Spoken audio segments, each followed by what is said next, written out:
Olá, tudo bem? Sou Wagner Bertolini, professor de Química do site Estratégia Concursos. Hoje nós vamos ver um assunto que eu diria que raramente não aparece em prova. Ou seja, junto com cálculo estequiométrico, junto com soluções, esse assunto aqui é frequente.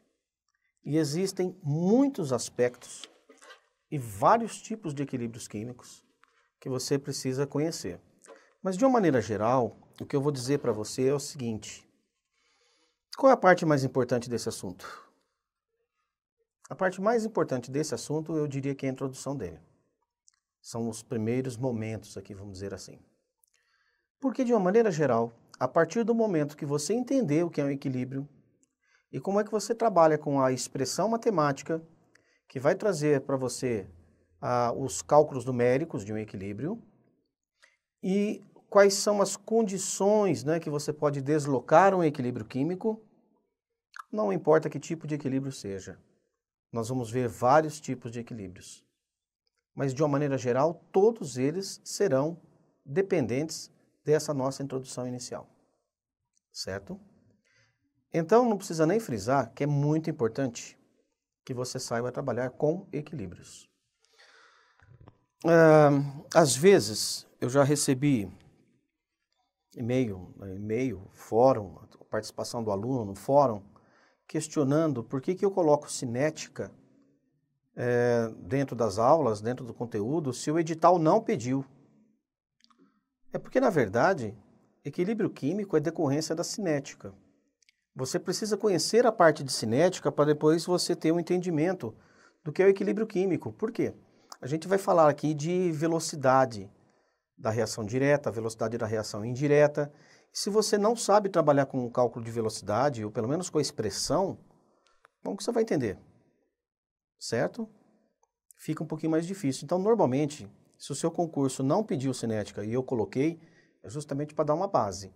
Agora, quando o aluno reclama, pô, mas colocou material a mais, fala o seguinte: amigo, você já sabe cinética? Pula. Não se incomoda não, vai lá e faz a parte de equilíbrio. O problema é que a gente tem normalmente um grupo muito heterogêneo. E eu não posso, por exemplo, pular uma coisa que é básica para a continuação aqui em equilíbrios químicos. Tá legal? Esse é o motivo. Então você já sabe. Espero que eu não vá lá no fórum falar que eu coloquei cinética, caso não tenha caído. Tranquilo? Então vamos começar o nosso estudo. O que são equilíbrios químicos? São reações reversíveis. É a primeira coisa que você tem que saber. Existem reações que são chamadas ou ditas de irreversíveis. O que isso significa? Que elas basicamente ocorrem em um único sentido. Por exemplo, se você queimar uma folha de papel e guardar os gases e as cinzas que foram geradas nessa combustão, se você juntar a cinza com os gases, você volta a fazer o papel? Não volta. Então, isso é um fenômeno irreversível. Mas nós temos situações que não são só apenas as reações químicas, são processos físicos também que são reversíveis. Por exemplo, você tirou uma pedra de gelo do congelador, certo, Emanuel? Deixou ali em cima da pia, dentro de um frasco. O que vai acontecer com o decorrer do tempo? Vai derreter. Aí eu pergunto a você, você pode pegar aquela água que foi formada pela fusão do gelo e tornar novamente o gelo? Pode. Então isso aí seria a ideia de reversibilidade. Na química, porque isso aí é um processo que eu acabei de falar da água e o gelo, é um fenômeno físico, não é uma reação química. Na química, existem reações que elas podem ser revertidas. Desde que você coloque isso dentro de uma certa situação reacional, elas se revertem. O que mais a gente pode falar de equilíbrios químicos, não é? Que toda vez que eu disser para você que tem uma situação de equilíbrio químico, da substância A reagindo com B, por exemplo, dando uma substância C que reage com D, a substância C reagindo com D, formando A e B reagem, produzindo C e D. C e D reagem, produzindo A e B. Isso é uma reação reversível. Quando nós temos uma situação de equilíbrio, todos os participantes devem estar presentes no frasco. Cuidado, hein? Eu já vi questão teórica que a banca coloca que foi consumido completamente. Não é consumido completamente. Quando você tiver o consumo completo de um dos participantes, não temos um equilíbrio químico. Não teremos, portanto, a situação de equilíbrio. Vamos ver a parte teórica, o que falta explicar, se é que eu já não expliquei. Processos reversíveis são processos que reagentes e produtos são consumidos e produzidos. Vejam, e produzidos ao mesmo tempo. Mas nós vamos ver que existe uma situação especial para essas reações reversíveis, tá ok? Os reagentes e produtos das reações reversíveis são separados por uma dupla seta. Temos aqui uma equação em que nós temos a dupla seta. Este aqui é o que eu chamo de sentido direto, que vai nos dar uma expressão de velocidade que eu vou chamar de V1. E este aqui é o sentido indireto, ou seja, que seria a volta, que nós vamos chamar de V2. Na verdade, eu poderia escrever assim, ó, N2O4 produzindo 2NO2. 2NO2 produz N2O4. Certo? Então, observem que eu tenho esse cara produzindo esse, mas esse também pode produzir isso aqui. Neste sentido de ida, esse é reagente, esse é produto. No sentido de volta, é só você voltar, aqui é reagente e aqui é produto. É de onde você sai, é reagente. Onde você chega, é produto. Tranquilo? Então, uma primeira observação, dupla seta. Cuidado, que muitas vezes, né, essa dupla seta não é representada assim. Existem dificuldades de você colocar isso num PowerPoint, num Word, por exemplo. O cara põe simplesmente assim, ó. Pode aparecer assim também, tá? O correto é aparecer assim. Tranquilo? Então vejam que tem uma coisa extremamente importante. Quando nós temos esta reação no sentido direto, nós vamos ter isso aqui ocorrendo e eu vou chamar de velocidade V1, a intensidade com que essa reação ocorre. Segundo o princípio da ação das massas e a lei de Gutenberg-Wage, a velocidade 1 tem uma constante cinética, né, constante de proporcionalidade, que leva em conta somente a concentração dos reagentes, elevado aos seus respectivos coeficientes, que nesse caso só tem um reagente e um produto, está tudo certinho. Quando eu tenho o sentido de volta, eu tenho V2. Qual que é a expressão de V2? Isso aqui é o sentido 1, tem a sua constante. Aqui é V2, nós temos uma outra constante. Veja que K1 e K2 não são necessariamente iguais, normalmente elas são diferentes. Só que agora tem um detalhezinho, ó. Quem é o reagente? O NO2. Quem que é o seu coeficiente? É o valor 2. Então pense no início no seguinte, no início, no nosso frasco aqui fechadinho, né, porque ele tem gás, eu só tenho N2O4. Só tem N2O4, só moléculas de N2O4. Bom, nesse instante que eu vou chamar de tempo zero, veja que nós temos aqui tempo e aqui nós temos velocidade. No tempo zero, eu estou partindo de uma única substância que é o meu reagente. Qual é a quantidade deste reagente? A quantidade é o máximo do que eu puser, é aquilo que eu pus. Como ele tem quantidade máxima, porque ele nem começou a ser gasto ainda, ele vai ter máxima velocidade. Por quê? Porque no tempo zero, ó, vou colocar assim, no tempo zero, essa concentração é a mais alta possível. Automaticamente, V1 é o mais alto possível. Tá legal? E o que acontece com o decorrer do tempo? Eu estava pensando se eu ia já te explicar do produto. Eu não vou, não. Vou explicar só o que acontece com o reagente. O que acontece com o meu reagente com o decorrer do tempo? Conforme o tempo passa, as moléculas, você já viu isso em cinética, né? Por isso que eu falei que é importante. As moléculas vão se chocar com orientação e energia favoráveis.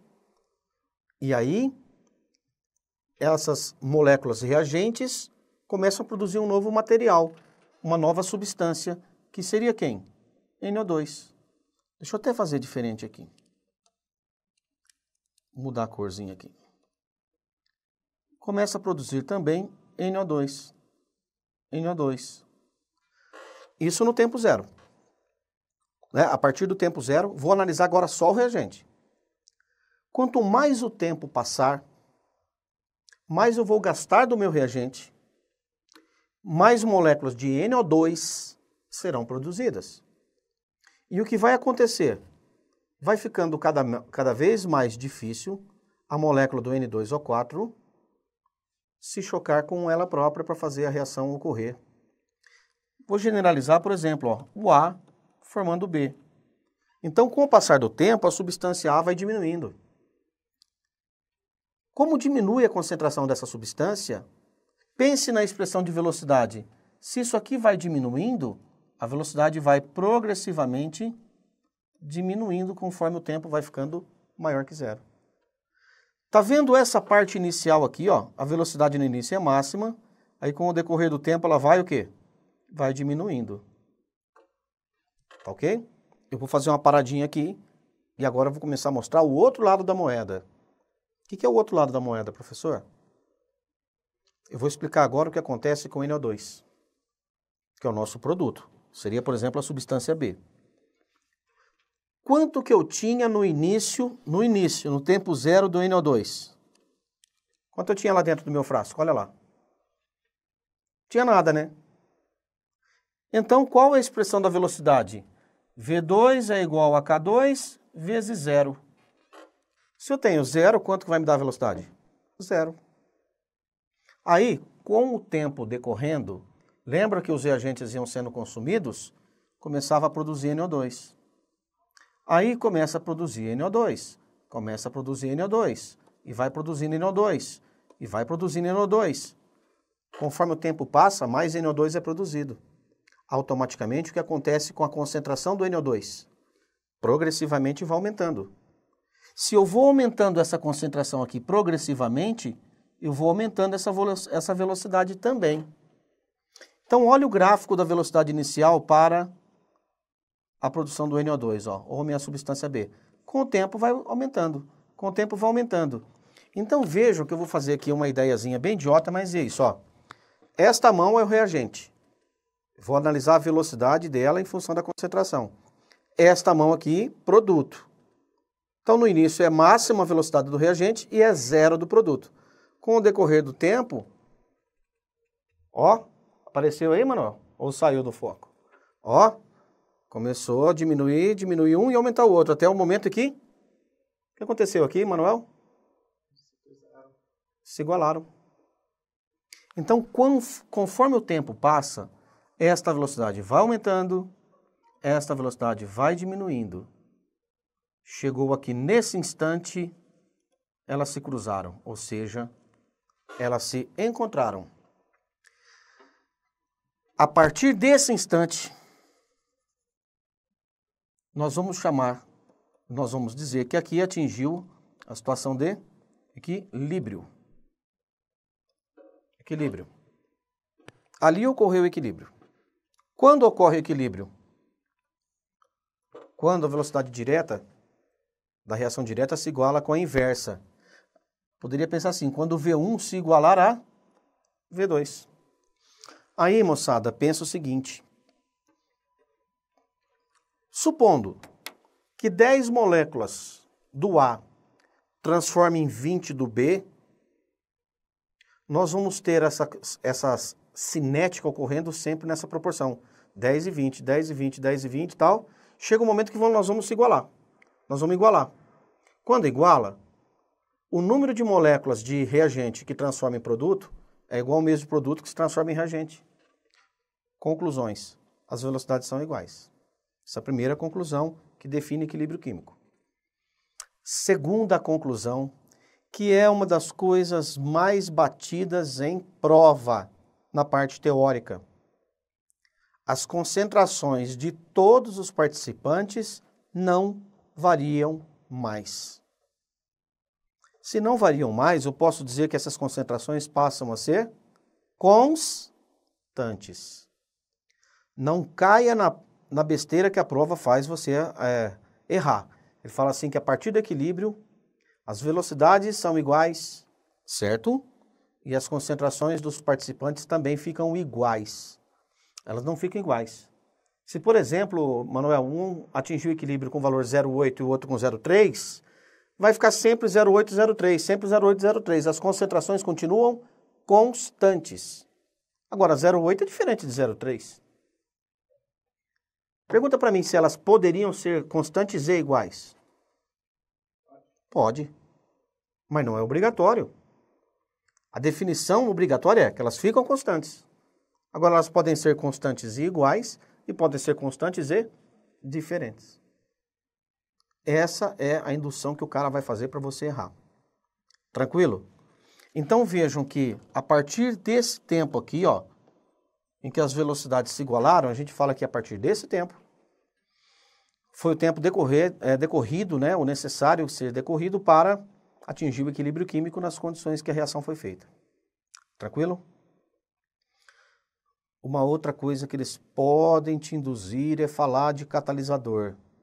Cara, catalisador, aqui ele não vai mudar nada, a não ser uma coisa. Ah, professor, você fala que não muda nada, é que tem um monte de aspecto que eles vão falar que muda e não muda. O catalisador, ele atua tanto na reação direta quanto na reação inversa. Então ele acelera as duas reações simultaneamente. Supondo que sem catalisador essa reação aqui leve 20 minutos, com catalisador essa situação aqui, em vez de 20, poderia ocorrer, por exemplo, em 15 minutos. Mas ele mudaria toda a dinâmica da coisa? Não. Tirando o tempo necessário para entrar em equilíbrio, não. Logo, essa é uma das coisas mais batidas em concursos, tá? Nas provas que você vai ver por aí, totalmente errada essa análise de que desloca o equilíbrio, de que muda o valor da constante. Não, não muda não, e nem desloca. Então vamos ver, ó, essa é a análise. Eu gosto muito de analisar esse gráfico para vocês, que é um gráfico da cinética, em que eu gostaria de destacar algumas coisas. Se aqui vier concentração mol por litro, certo? Mol por litro. É possível você fazer o balanceamento de uma equação química sem saber quem é quem? Vamos supor que ele não mencione isso aqui para mim, tá? Você não sabe quem é quem. Ele fala o seguinte: aqui é a substância A, aqui é a substância B. Sabe o que ele pede? Dê a equação da reação balanceada. Primeiro, ele pode pedir só a equação da reação. E segundo, que se ele quiser forçar um pouco mais a barra para ver o quanto você sabe, você pode ser questionado quanto ao balanceamento. Tem uma questão, não sei se eu pus aqui nos slides, é uma questão de vestibular. Eu achei muito bacana, sempre usei, talvez tenha até no PDF. Provavelmente tenha no PDF, porque eu gosto muito dela. Primeira coisa, quem é reagente e quem é produto? Vamos supor que você não tem essa reação aqui embaixo, tá? Vamos supor que esse aqui não foi dado para você. Dá para você determinar quem é reagente e quem é produto? Como é que faz, Manuel? Você tinha produto no início do processo, Manuel?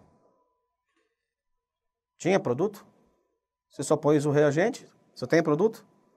Então, toda curva que começar e crescer, tiver sentido crescente, é o seu produto. E todo cara que tiver sentido decrescente é o reagente. Então, quem que é o reagente aí? Laranja ou amarelo? Laranja. Então, se eu chamei aqui laranja de B, essa reação seria B formando quem? A. Então, não se esqueça, hein? Quem aumenta é produto, quem desce é reagente. Professor, mas como que eu vou fazer o balanceamento? Presta atenção, que eu vou explicar por esse gráfico, não tem valores numéricos, mas eu vou te explicar a ideia. Simples.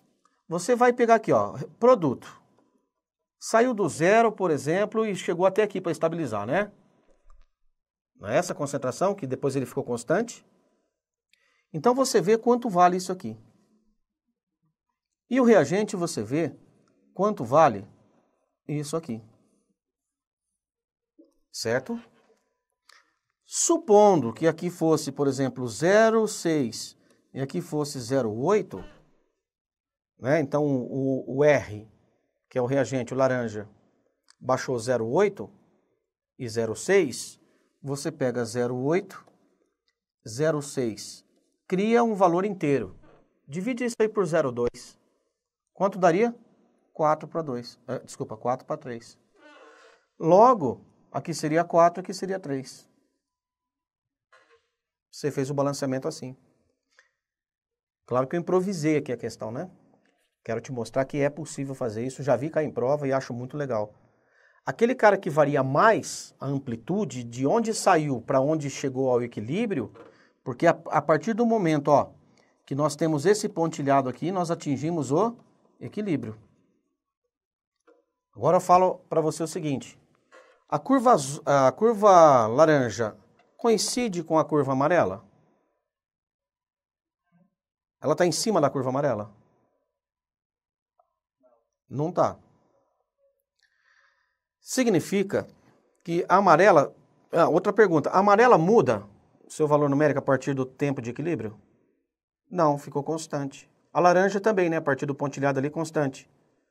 Então isso que é o chavão do equilíbrio. Elas ficaram constantes a partir do equilíbrio. Mas elas ficaram iguais? Não. O que a prova vai falar? Que atingido o equilíbrio, as concentrações ficam iguais. Não é verdade. Poderia acontecer de ficarem iguais? Diz que sim. Ô Wagner, o reagente baixou mais do que o produto. Poderia ser o contrário? Calma que nós vamos ver isso aí. Olha aí. Vejam que aqui, ó, a quantidade de produto, né? Mesmo após atingir equilíbrio, quem ficou com maior quantidade ainda? A curva laranja aí, o avermelhado ou amarela? Que curva está para cima, Manuel?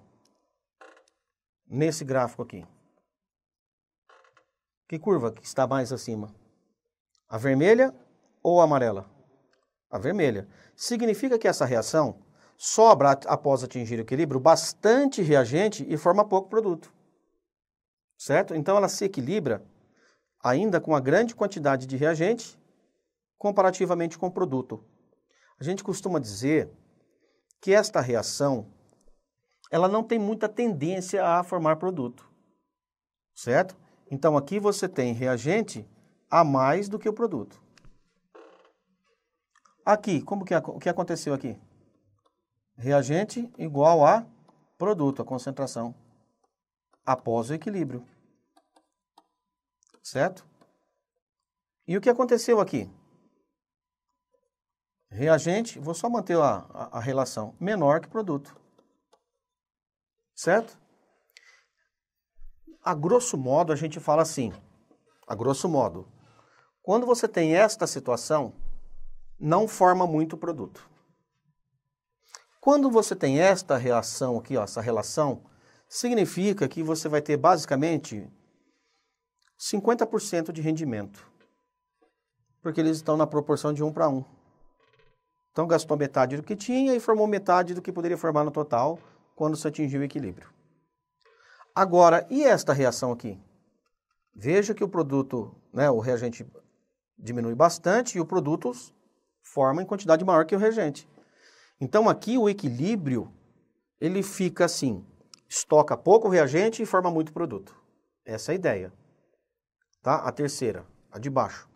Então você põe uma quantidade de reagente, gasta muito e forma bastante produto. Esta primeira aqui, ó, você põe um monte de reagente, gasta um pouco, forma pouco produto. Pouquinho. E esta situação aqui, você põe uma quantidade, gasta metade, forma metade. Seria essa a ideia. Tranquilo? Depois eu vou falar, quando eu passar para vocês como é que se calcula a constante, eu vou comentar que esses 3 gráficos têm situações muito batidas em prova, e principalmente na parte teórica. Então vamos ver o que acontece com o equilíbrio químico.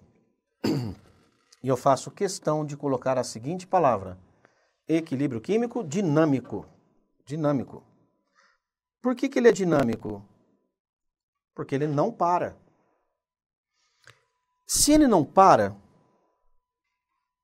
as provas, as bancas gostam de falar coisas erradas para você engolir e achar que estão corretas.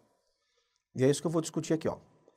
Todas as reações tendem a alcançar a situação de equilíbrio químico. Todas as reações, principalmente as reversíveis. O equilíbrio químico não é alcançado instantaneamente, quer dizer, vai levar um tempo para isso ocorrer. Você pode diminuir esse tempo usando o catalisador. Segundo o princípio de Le Chatelier, o equilíbrio químico pode ser perturbado. Essa parte você deve ter visto como deslocamento de equilíbrio. É uma das coisas que mais cai em prova. Deslocamento de equilíbrio. Agora nós vamos partir para uma análise que vai nos dar uma expressão que permite quantificar esse equilíbrio. Então a gente sempre usa uma reação hipotética, quer dizer, hipotética, uma hipótese, se ela existir, se for assim. Nós temos A mais B dando C mais D. Tranquilo? O A e B reagente, no sentido direto aqui é V1, e o C e D são reagentes no sentido inverso e produto da reação direta. Tá bom? Então isso aqui, reagente no V1, e isso aqui, produto no sentido V1. Se você inverter o sentido, você inverte essas classificações. Como que é a expressão de velocidade? Aí por isso que eu coloco a expressão de velocidade, eu coloco cinética aqui, porque senão o cara não sabe como chega nisso aqui. Eu já vou chegar aqui e falar, ó, calcula é assim. Não, e nas próximas situações? Então, preciso da cinética. Como é que eu faço a expressão de V1? Já havia feito anteriormente, mas só para reforçar. Se aqui é V1, eu só levo em consideração esses caras aqui, porque eles são reagentes da reação direta. Então fica K1, concentração de A elevado a Azinho, B elevado a Bzinho, B e A. Você já viu como é que você calcula isso. Tá bom? Normalmente são os coeficientes estequiométricos. No sentido V2, os reagentes são C e D. Portanto, eu só analiso a partir desses aqui, ó. Não vai aparecer A e B no sentido indireto. Quando a gente atinge o equilíbrio, o que eu posso garantir? Que V1 é igual a V2. Olha, se V1 é igual a V2, eu vou trocar V1 por isso aqui, ó. Foi o que eu fiz nesse momento aqui. V2, que é essa expressão aqui, eu vou colocar aqui. Bom, moçada, o que eu tenho agora? Eu tenho uma constante chamada de K1, uma constante chamada de K2. Como são valores constantes, o que eu vou fazer? Eu vou isolar tudo que é constante e tudo que é variável, certo? Então a gente cai nesta situação. Eu vou isolar o K2, passei dividindo. Vamos voltar aqui, ó, te mostrar. O K2 vem para cá dividindo e o A e B vem para cá dividindo. A gente chega nessa relação aqui. K1 sobre K2, concentração de C vezes D, concentração de A vezes B, cada um elevado aos seus respectivos coeficientes. Bom, como eu tenho um valor constante, que é o K1, e tenho um valor constante, que é K2, toda vez que você tiver uma constante dividida por outra, o que dá? Uma outra constante. Sempre teremos uma outra constante. Então, esta divisão aqui dá o que eu chamo de constante de equilíbrio. Tá bom? Constante de equilíbrio. Agora, moçada, essa constante de equilíbrio ela vai ter vários nomes. Depende do equilíbrio que a gente estiver estudando. Depende do aspecto que eu estiver analisando. Vejam, o que eu tenho aqui não é concentração em mols por litro?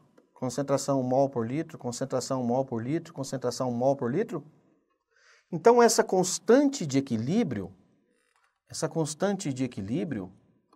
ela pode ser chamada de Kc nessa situação aqui. que eu estou analisando a concentração molar. Ela pode ser chamada de, por exemplo, Kp. Kp, P de pressão parcial. Então eu posso analisar, só que eu preciso ter gás. Ela pode ser chamada de Ki, que é a constante de ionização. Se for uma ionização para ácido, pode ser chamado de Ka. Se for para base, Kb. Se for em relação a íons H+, ou H-, a gente pode chamar isso aqui depois de pH, que nós vamos ter uma outra constante relativa à ionização da água, que é Kw. Nós podemos ter Kps. Nós podemos também Kh. Pode Kh? O que é Kh? Constante de hidrólise. Certo? Então veja que nós temos uma pancada de constantes. E aí eu falo para você o seguinte, aprendeu essa constante, você aprendeu todas as outras. Tá certo? Por que eu pus aqui Kc? Kc porque eu estou estudando o equilíbrio do ponto de vista das concentrações molares. Tranquilo? Esta é a nossa base de partida. A velocidade da reação direta é igual à velocidade da reação inversa. Já vimos essa análise, não é? No início, A mais B, nós não temos produto. Então o tempo aqui, ó, no tempo zero, C e D aqui, ó, são produtos. Olha que coisa legal a análise desse gráfico. O C e o D vão ser formados nas mesmas proporções. Por quê? Porque é a mesma curva para os dois. Então, essas coisas que você tem que ficar atentas, sabe? Já vimos que o Kc é representado dessa maneira. O que eu vou fazer agora é o seguinte, chamar a atenção para todas as constantes. Todas. Aqui. Todas as constantes. Elas variam com a temperatura. Então, o tamanho do Kc depende do tesão, não depende, Emanuel? Olha o tamanho do Kc. Depende do quê? Depende do tesão. Todas essas constantes aqui serão alteradas numericamente por um único fator, temperatura. Vou repetir. A única coisa que altera o valor numérico de qualquer constante chama-se temperatura. Não mexeu na temperatura, meu amigo, o valor numérico da constante permanecerá o mesmo, certo? Kc, não entra componente sólido.